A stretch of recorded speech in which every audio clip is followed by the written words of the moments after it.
Sweet. Well, that's good. Prost. So nice to have you. Prost. It's so good to be here. Well, here's my boy Mike Shaw.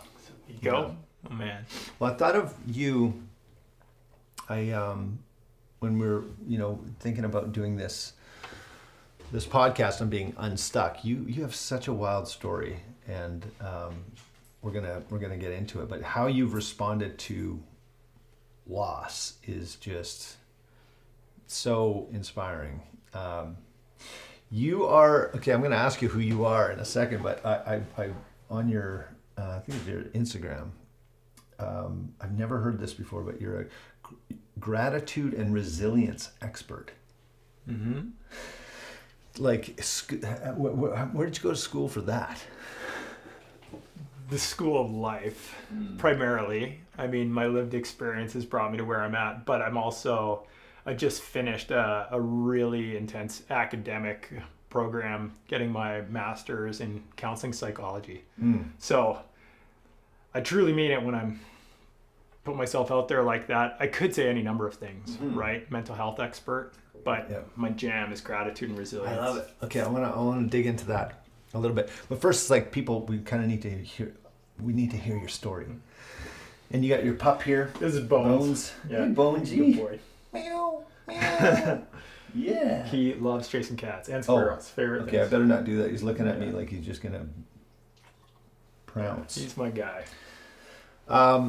Another piece on your Instagram is that you're a temporary quadriplegic, which I did not know that was possible. Because I've said before, we've been out surfing, wake surfing and stuff, and it's like, oh yeah, I'm going out with my buddy Mike. He's I'm technically an incomplete quadriplegic. I had a C4-5 dislocation and break in my C6 just over 11 years ago. 11 years ago yesterday, actually. Oh, yeah. Congratulations. Is that what you say? Yeah, I think so. I call it my neck break anniversary. Oh, yeah. Or it's often referred to as like your indie day, which is I'm not dead yet day. Oh, yeah. Oh, I like that. Yeah, in the spinal cord injury community, it's they're big milestones. And so anyway, yesterday, it's always a kind of nostalgic day for me because it's a day marked by trauma and triumph. It's really... Every year is a bit different, but I'm grateful. How was it yesterday? How was it yesterday for you? Yesterday was honestly, I just came off like a 7-day trip in the mountains. So my celebration was like 7 days long leading up to yesterday. I got home on Sunday night and it was Monday. So my Monday was kind of uneventful. Usually I try to ski that day. Like I always make an effort to be in the mountains. And usually it falls on an annual trip I do with 7 days of backcountry ski touring with an all-time crew in all-time mountains and most amazing snow in early December. But I just got back from that. So the trip sort of finished on the end of it. Yeah. But Okay. Well, I want to know. Let's give the. It's. I don't want to laugh, but it's like when I tell people, it's like, oh yeah, my buddy who was paralyzed or quadriplegic. It's like there's this really funny comedy Key and Peele skit where the guy is trying to get a weed prescription. Yeah. And so he pretends to be paralyzed just to get this weed prescription. Anyway, I thought of you because you can technically say that you're incomplete quadriplegic. So I still don't have full dexterity or function of my hands or full strength. Look at this guy. Yeah. You want to come over here, buddy? You're okay to be part of the action? Oh, yeah. Come on. Good. That's a good boy. Bones, get off the table. Okay. Come here. Yeah. you know, here we are. You want some chips? Or? There you go. Knees, lay down. Good boy. Lie down. You'd be good for me. Lie down. Hey. While he's working But- with his dog, I want to brag about you a little bit because you were also. So I want you to talk about the trauma and what happened, but the fact that you're still rolling around, wake surfing, skiing, backcountry, like you're super fit, and it's wicked to see you doing what you do now. As you used to be a pro skier, you're now an author, a public speaker, master's in counseling. You're this Red Bull healing agent. It's been a pretty wild ride. Like, okay, so take us back real quick and just, can you give us a quick little, like, where you were and what happened 11 years and one day ago? So, I used to be a freestyle skier. I started out as a competitor. I had a ton of injuries, which set me back like 3 years of competition. And so I made a natural transition that a lot of people do when that happens, is I started coaching. And I worked my way up to coach the British Columbia provincial team and then the National Development Halfpipe ski team. Was kind of the peak of my athletic and coaching career. Yeah. So in 2013, I was coaching the Canadian Dev Halfpipe team, like sort of the feeder group to our Olympic team. Okay. My job was literally to put athletes on the Olympic team and ultimately the Olympic podium. And during a routine trick demonstration on a routine day trip with my team down to Colorado, we were at Copper Mountain for a World Cup halfpipe event. The afternoon was free, so we headed over to Keystone, and while demonstrating a routine trick I'd done 1,000 times. Yeah. It was a 720. Right. I landed in some soft snow. Like, even though I landed on my feet facing downhill, like I planned. I basically stopped dead in my tracks. Pitched onto my head and neck and chest and everything. My feet came up over top of my body like a scorpion's tail, and then bang! I felt this brief but sharp pain in my neck, and then nothing. Like, I slid to a stop face down in the snow, and I couldn't move. I couldn't roll over or feel anything. Oh, dang. And I knew immediately how bad it was. Like, I knew. Brief but sharp pain in my neck, then nothing. It's like my worst fear in the sport came true. Man. And I had a mentor and an icon in my life who I idolized that had broken his back 10 years prior. He was my freestyle ski coach. A guy named Josh Duick, who set the stage for me in so many incredible ways. Like, he was one of the first people, he was the first person ever to backflip a sit ski, got like National Geographic's Adventure of the Year, was on the Ellen DeGeneres show. Like, I'd been following his journey along for that 10 years. Incredible human being, and still a big part of my life. But because I had that relationship, I knew immediately how bad it was. And I didn't just break my back, I broke my neck. So I was paralyzed from the neck down. And I got, long story short, evac'd by helicopter to Denver, where I had 2 titanium rods and 10 screws surgically installed in my neck. Yum. They're still in there. Might say I've got a bit of a stiff neck now. That's a bad joke, eh? I make that joke. Yeah, where would that come in handy? Arm wrestling or? I don't ever wake up with a kink in my neck. Okay. What if you'd be a good synchronized swimmer or something? I don't know. Headbutting. I need to get like one of those Pez dispenser candy machines made of me, because that's ultimately what I did that day. Oh, it just got like shivers. Now I'm like, I've got it fused though, so I can no longer tip it back. Like, literally, it does not go back at all. But I'm so lucky to be here though, and I was told pretty much in no uncertain terms, like, you should prepare yourself because you're probably never going to walk again. Oh man. In fact, you'll be lucky if you get back the use of your arms, and that did not include my hands, which also didn't work. Like, I was paralyzed, and I thought, like, it looked like I was going to be a complete quadriplegic, but my prognosis was incomplete, so there was a chance that I might heal, even though that was very bleak. And I had a successful surgery, and I learned in the process of starting to recover that if I chose a certain type of mindset, it was actually expediting my healing. And I poured everything I had in mentally, emotionally, and physically into getting better from my spinal cord injury. Who told you that? Nobody. I figured it out. Like it was very situational. Like I had a unique experience. And I got to recover from a spinal cord injury, and I'm not completely recovered. I still have dexterity issues in my hands, and sensate, it still feels like cat tongue, like it's numb. And then I lose sensation on my skin just below my belly button, a little bit higher up my back.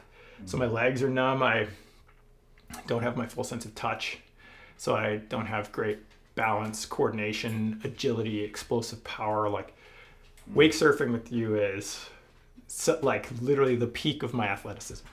Oh. And like skiing, for instance, but like mountain biking is like kind of off the table for me because of there's a lot of risk in it, but I don't actually know where my feet are without looking at them. Okay. So like they fall off the pedals all the time and stuff. Right. It's just Okay, that's wild. Okay, but I wanna know about this because you said there was a major information drop that in mindset. But nobody told you that having this mindset was the key. Like how did you get to know that? So when I started to recover, and like it was a fast, slow process. Like in the grand scheme of things, like ultimately I was in the hospital for 3.5 months, and I ended up walking out of the hospital, which was something that was never supposed to happen, right? But the first time I brushed my teeth, and I didn't do it on my own. I was in a power wheelchair, but it was 21 days after my accident. Yeah. I'd already been flown by Learjet to Vancouver, had a week in Vancouver General Hospital, and then I got transferred to a rehab facility called GF Strong, where it was all about getting better. It's exciting. But I still was very limited. And 3 weeks after my accident, they gave me a toothbrush with a big rubber or like foam handle on it that I could lobster claw grip because I didn't have individual dexterity in my fingers. Yeah. So I got this lobster claw grip, and I could literally just lift my hand far enough up to touch my face. So I could do the brushing motion, but I didn't have the wrist dexterity to actually like move the toothbrush around from tooth to tooth. Yeah. So I ended up doing that with my tongue to like get the toothbrush to hit every molar and everything like that. Oh man. And I needed a bucket held because I couldn't get my wheelchair in close enough to the sink, and I didn't have enough core function to actually lean over the sink, and I was in a neck collar. So they held this bucket, and so it wasn't exactly like I was brushing my own teeth, but I was brushing my own teeth. Right. And I was so happy I cried. Oh wow. And it was just like I was so thankful that I could do like one thing. Yeah. And it's crazy because like it doesn't take much to go back to that.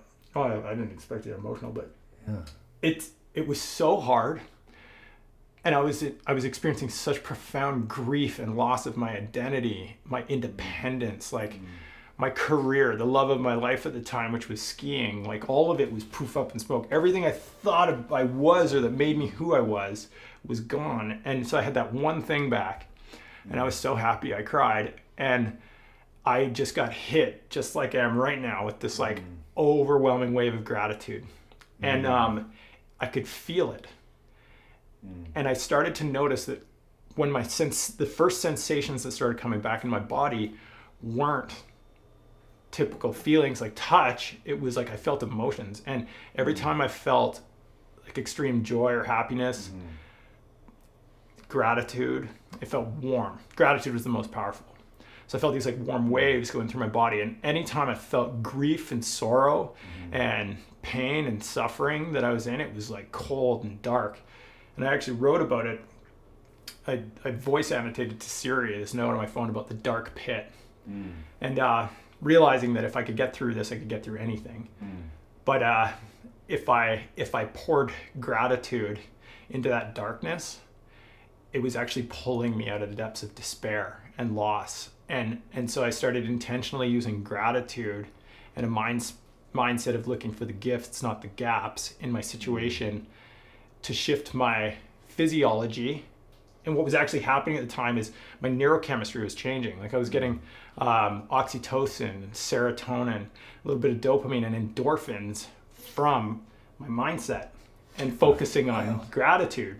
And so I was actually priming my body for healing, like putting it in an optimal state of activating the parasympathetic nervous system, homeostasis, so that I could actually be receptive of like, you know, whatever like if you have a lot of cortisol in your body, or you've got a lot of norepinephrine, epinephrine, the like stress hormones or stress responses, glucocorticoids in your brain, the whole HPX, is fired up. You're not in a great, you're actually diverting resources away from like autoimmune system, your GI function, sexual function, like your autonomic system. So I stumbled across this like secret weapon for healing. And it was all contained in here. And I love this. And first of all, like you started to get emotional there, like even today, right? And I'm always curious when that happens, when I see people start to leak out of their heart and through their eyes. It's like, what is it now? Even like if your tears could talk, if your tears could say something to me, what would they be saying?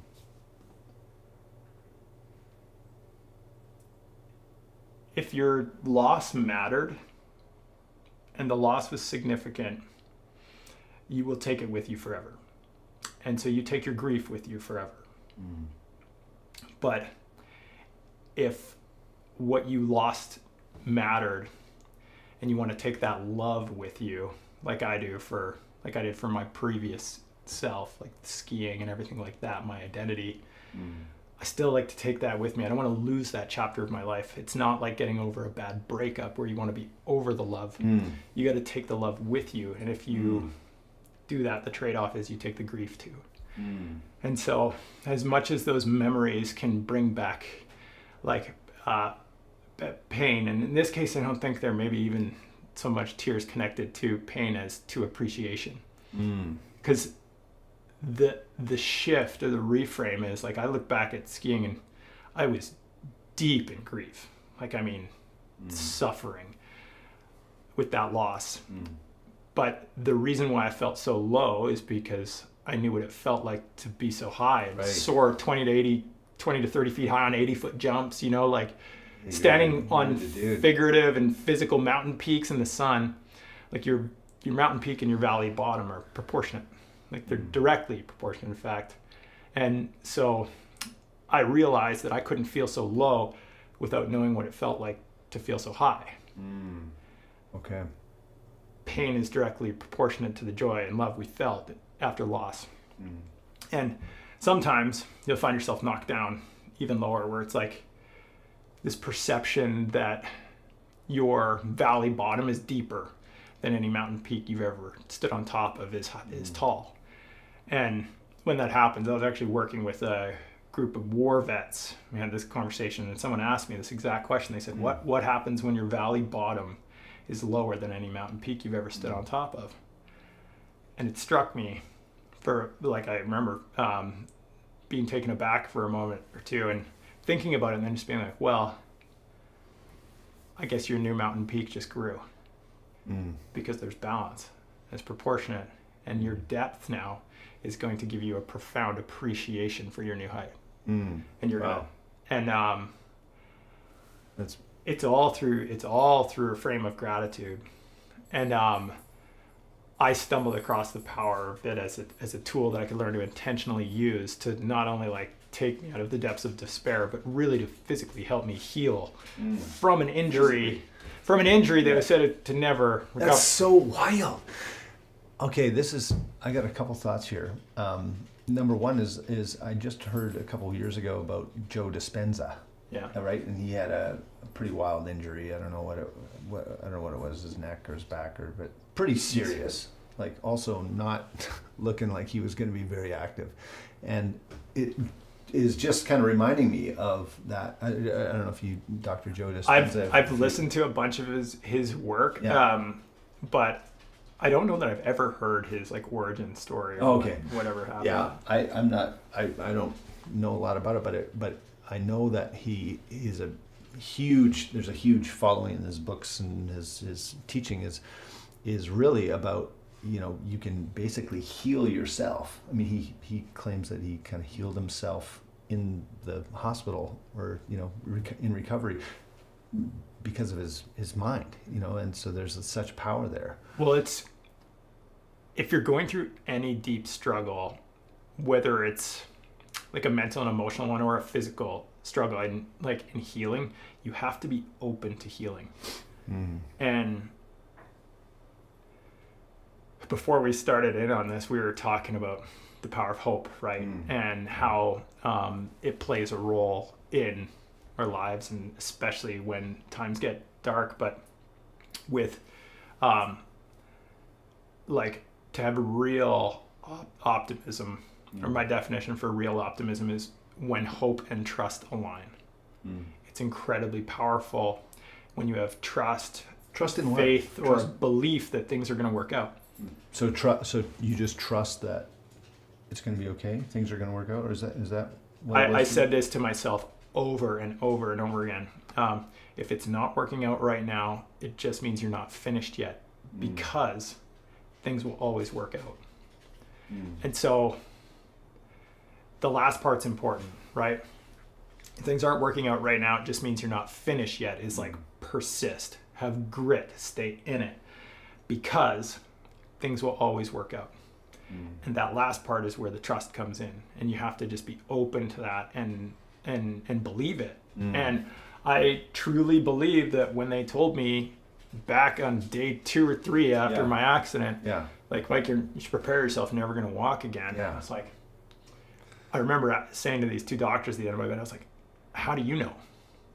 And I didn't say it adversarially, I don't think, but I said, like, how do you know? Why are you telling me that? And they told me their best, like, in their best Western medical opinion, based on the evidence and the imaging scans and the data, it doesn't look good for you. And I said, okay, but I don't know if you're right. And I left the door of opportunity open, even if it was just a crack, that one day I'd walk through it again. And I truly, like, in that moment, I sat there and went, I don't think you're right. And I actually think that I'm going to kick this thing, and I'm going to ski again.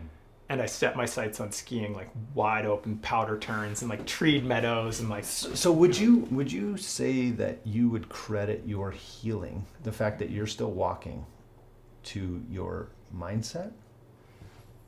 This is an interesting discussion and a good question, and I'm torn, because I attribute, I can't quantify it, but lots of it to my mindset. I know I wouldn't be able to do the things I can do now if I hadn't set big goals and had a good mental space through the healing journey and everything like that. But I'm also aware. What percentage would you attribute your mindset to that? To what I'm able to do? 100% of what I'm able to do with the physical abilities I have. But I don't know, and so here's the thing, like, I know plenty of people that have had spinal cord injuries that have great mindsets that are able to accomplish incredible things, but they didn't get the healing that I got. And so I know that I, like, had a mechanism of injury that was at some level recoverable. I had metal rods put in my neck. Or at least this is the narrative I have. I've also had people say to me, well, how do you know? How do you know it wasn't your mindset? And I go, I don't know, because I know that it was profound. But because they told me, like, based on the best evidence and medical records, and the spinal specialist had seen more people come through the intensive care unit doors into that ICU than anybody. And they, like, he said, you should prepare yourself. It's never going to happen. I guess it's, I mean, I'm looking at you, and we've hung and we've gone wake surfing, and, I know you just came off this wicked 7-day backcountry skiing trip. That was amazing. My guess is that even if you had to roll in here today and talk about finding hope, or hope and trust, you would be able to speak about that regardless of whether you can wake surf or how much feeling you have in your fingers or your feet or your like. I made a decision when I was lying face down on the snow talking to one of my best friends who's holding me in C-spine. I said to him, I was like, Colin, I was like, man, I don't even read books. I'm going to have to go back to school. Like, life is going to be so different from now on. Because I was like, immediately I accepted my situation. I was like, I cannot undo this. It's happened. Yeah. And so I remember saying to him, like, I am, like, and I decided early on in my recovery that I would live a full life after my spinal cord injury, no matter what happened. Okay. And if that meant optimizing the power of my mind, if my body didn't physically work at all, it was like right away, I was like, I'm going to have to go back to school. And I was like kind of excited about that. And as it turns out, I did end up going back to school after the fact. Like, it's funny how things transpire. But I jumped to that early on thinking that regardless of what my physical capacity looks like, I'm going to live a full life. I love it. Okay, so I thought of this question actually just before you walked in here. Perhaps a little morbid, so feel free to tell me to... Morbidity is good. It's a vital perspective. So let's just say that 11 years and 1 day ago, you landed the 720 and you cracked your spine and you died. You actually didn't make it. What would have been on your tombstone?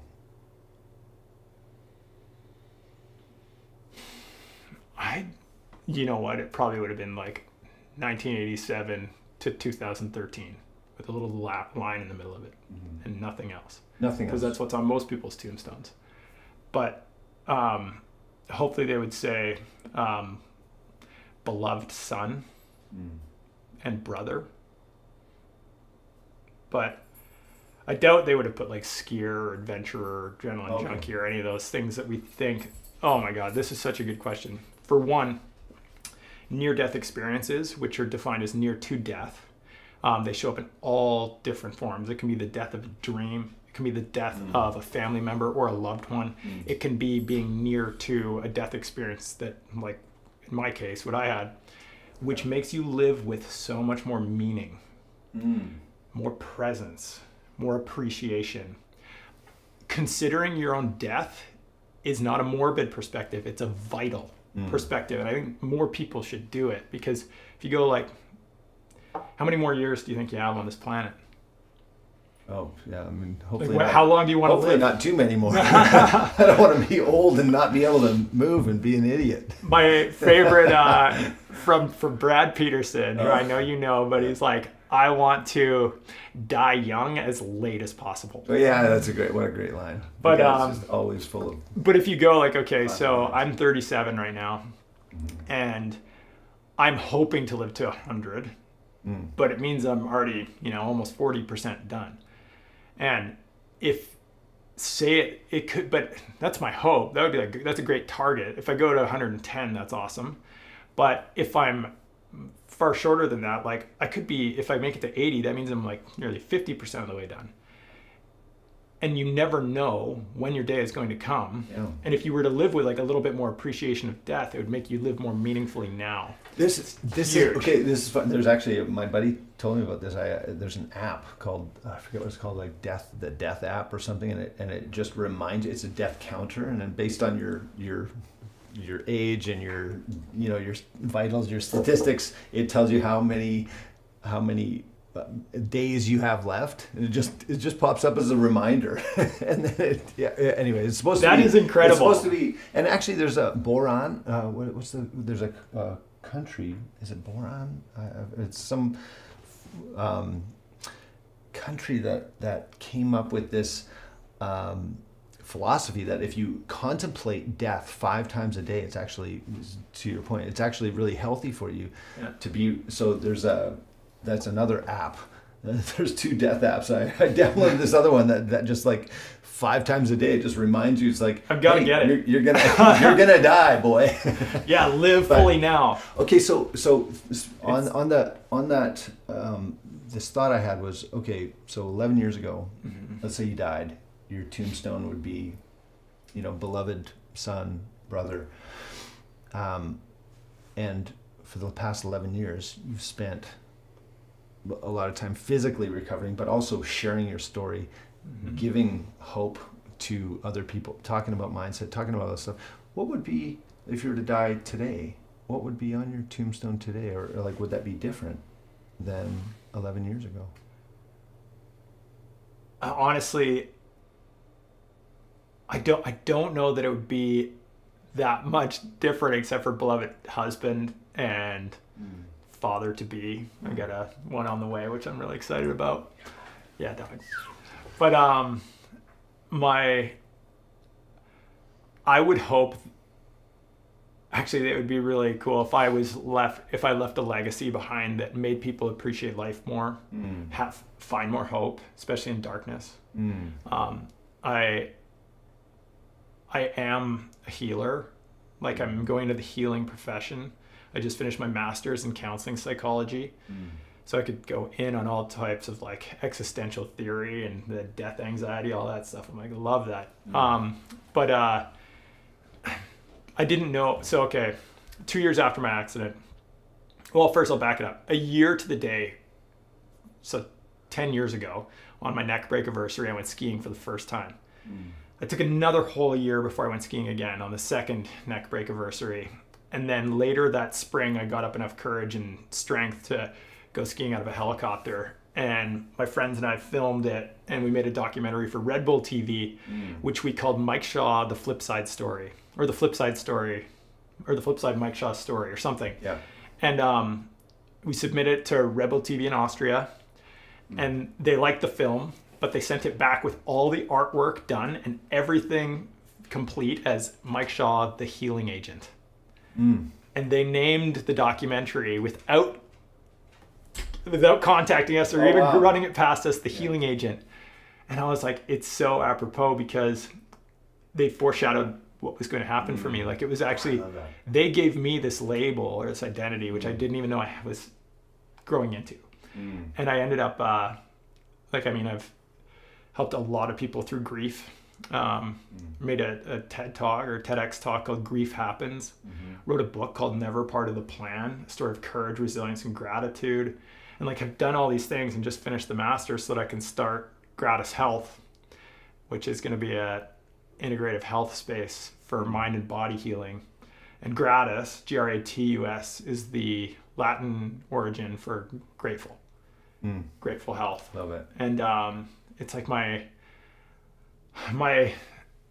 ascension and growth and all the progress I've experienced on the backside of something so traumatic has been based on this like unique experience of learning to activate gratitude, choosing a mindset, and healing through the physical hurdles and obstacles. And there were so many. It was like I share with people, like, if you're moving towards something that's compelling and a valuable future, like for me, which was getting back on skis and then setting all these big goals, running a marathon, like whatever it is, Which like you just did. Yeah. A month or two ago. Yeah, 2 months. It's nuts.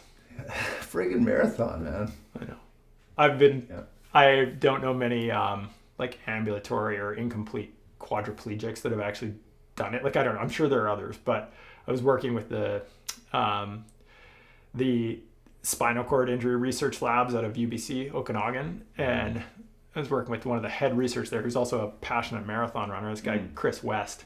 And he's like, I don't know of any incomplete quadriplegic that's running marathons. Like, it's so crazy. I'm like, yes, we should study me. Yes, we should. I need we need a psychological... more documentaries. Yeah, clinical trials. Red Bull. Yeah.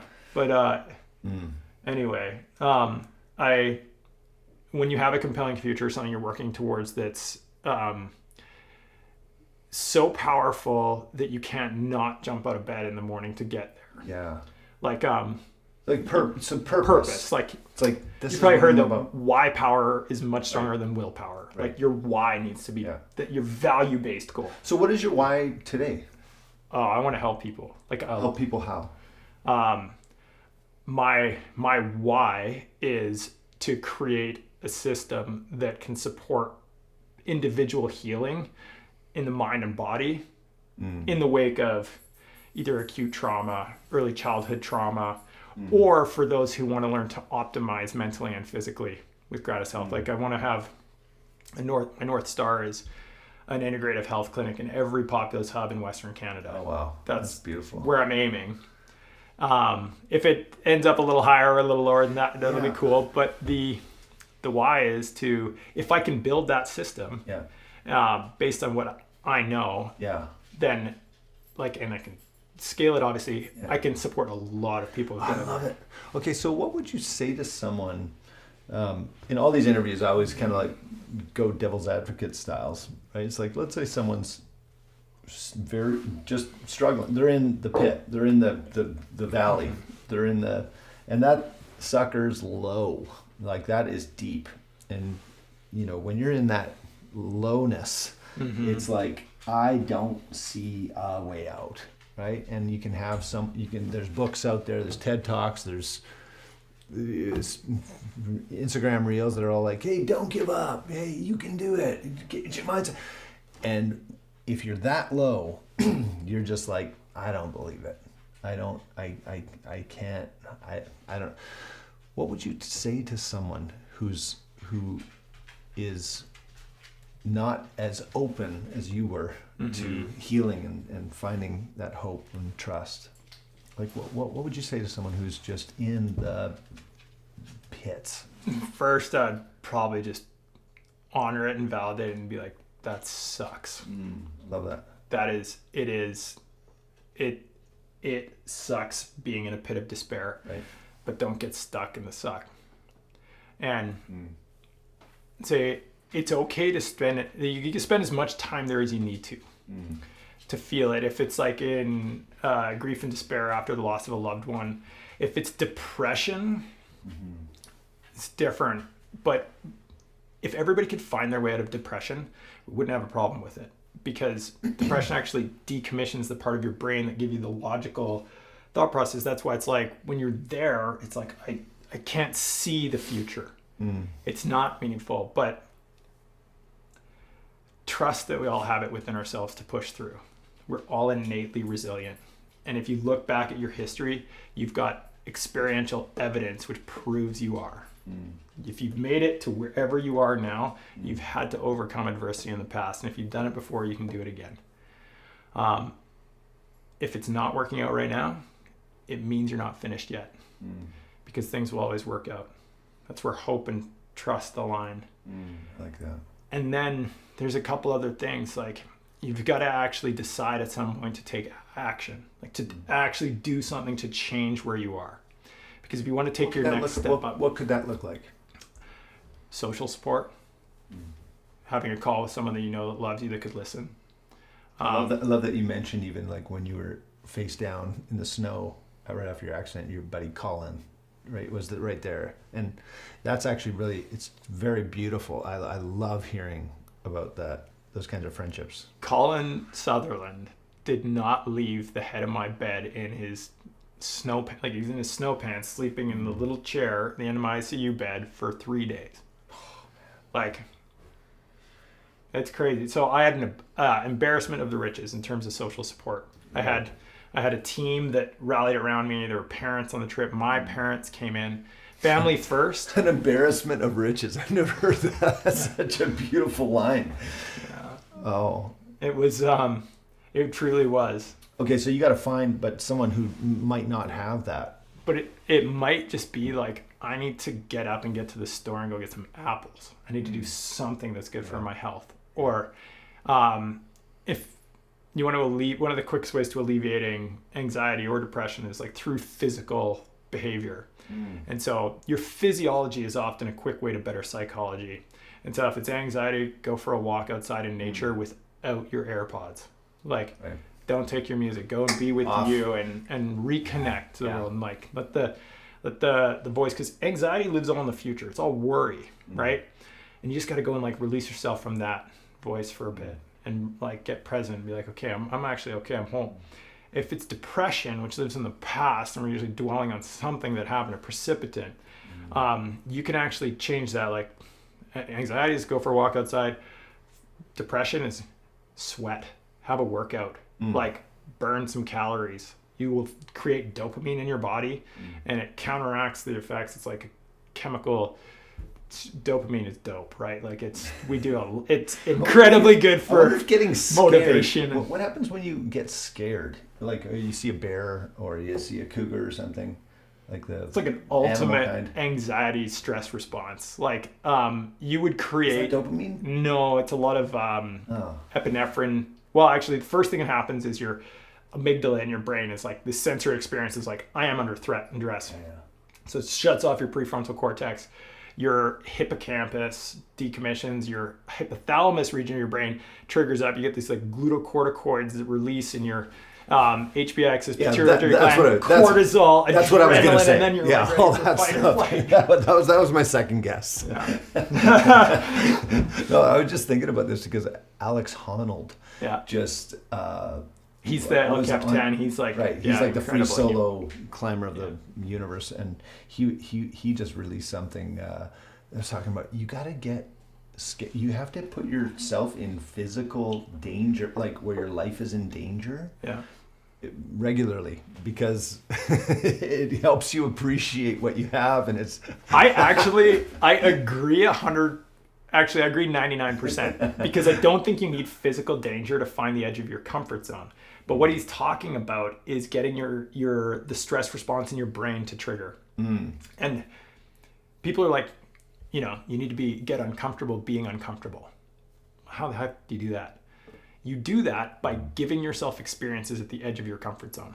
Because every time you do that, you trigger your stress response. But if you can increase your capacity for stress is, you're putting off that stress response. So the fight, flight, or freeze mechanism in your brain isn't overactive, and you can actually keep your prefrontal cortex or your executive functioning intact when things get stressful. So say you have a really stressful conversation with a boss or a coworker.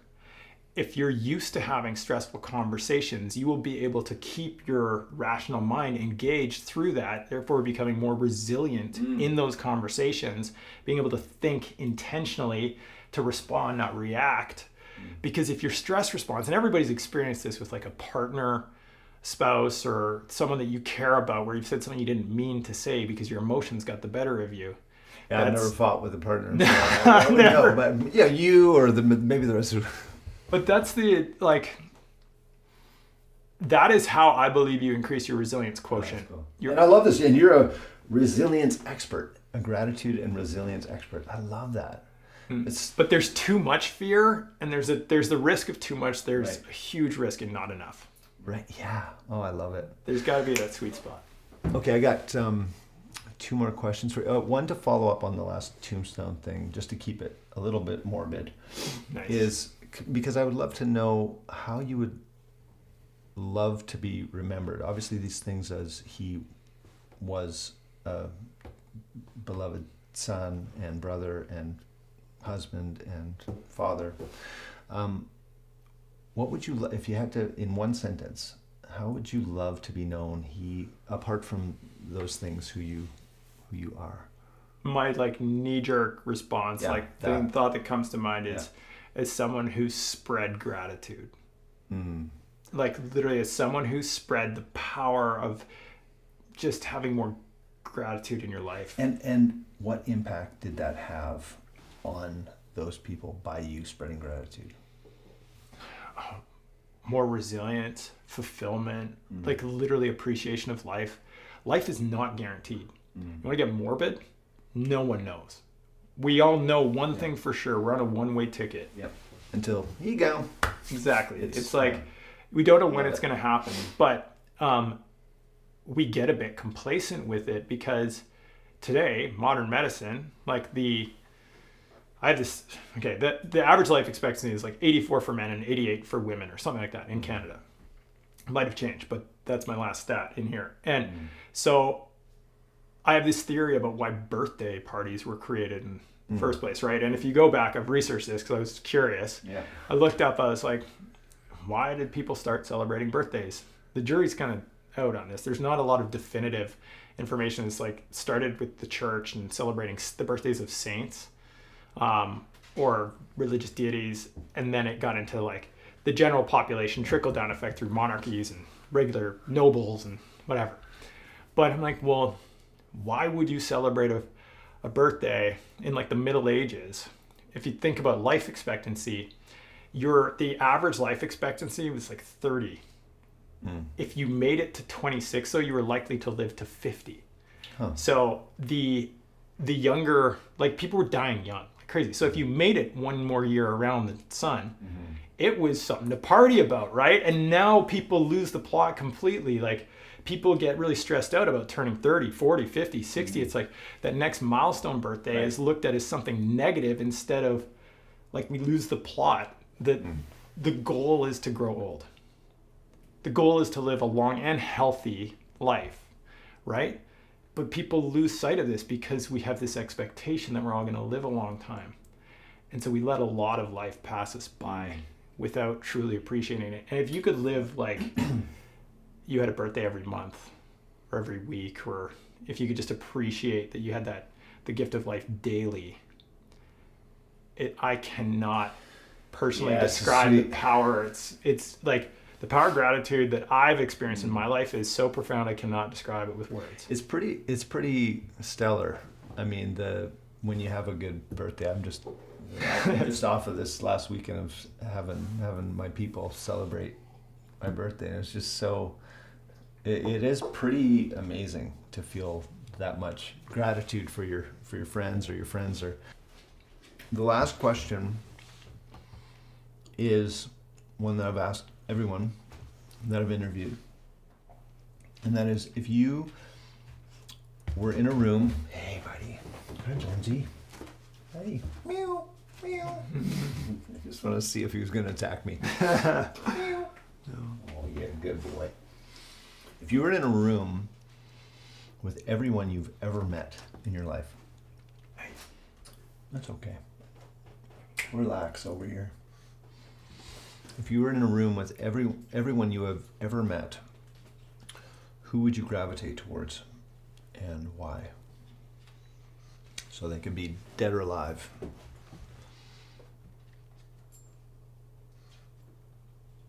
I would be drawn to my family first, because hey, maybe this guy too. Bones, come here. Come on, down you get. The saying "family first" could not be more true.